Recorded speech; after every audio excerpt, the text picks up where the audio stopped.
It's no secret that the relationship between the United States and North Korea has not always been the best. And since President Trump took office, tensions have only risen. Threats by both leaders have escalated conflicts, and with nuclear war only becoming more imminent, it's hard not to wonder, what would happen if North Korea nuked the United States?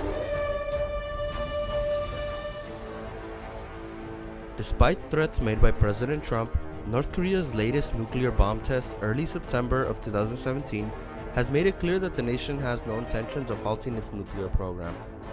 It is estimated that by 2020, North Korea will have the capability of hitting Los Angeles with a nuclear ballistic missile. Currently, US military is already working under the assumption that North Korea has the capability of successfully striking US cities. According to Roger Baker, lead North Korea analyst at the Austin, Texas-based military intelligence firm Stratford, the date of the North Korean regime's first attack against the US will be known weeks, even months in advance.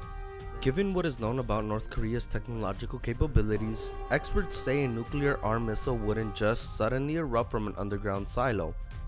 North Korea has a few potential launch methods, but the most trustworthy would be an old-fashioned and very obvious stationary launch tower.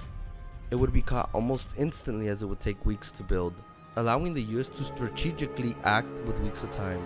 In that case, a preemptive strike would be the first action taken against the regime.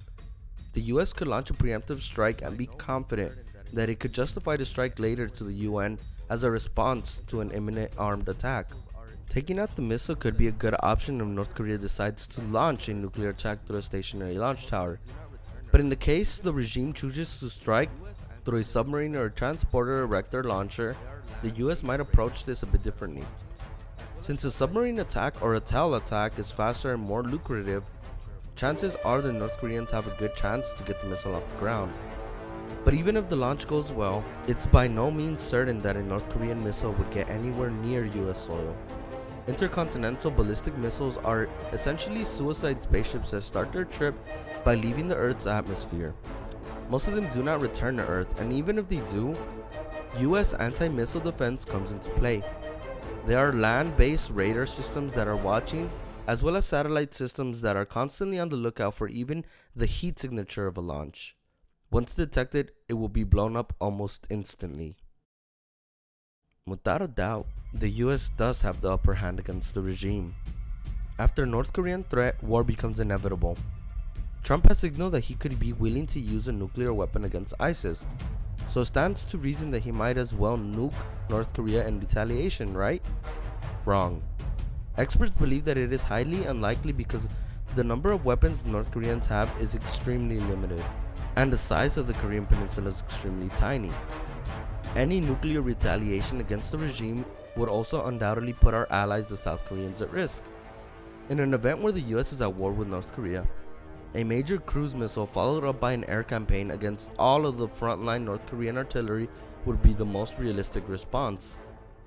The idea would be to disable North Korea's artillery along its front line, along with its mobile missile systems. It would be doing all this while moving additional assets into the region. The first few hours of the conflicts are essentially the time in which North Korea has to utilize every possible tool that it has. The North Koreans would fall back on its traditional tools, which may include biological or chemical weapons, more likely chemical than biological. Overall, it is safe to say that in a conflict that's gonna involve the United States, and maybe even a conflict that's only between the two Koreas, it is very hard for North Koreans to end up on top.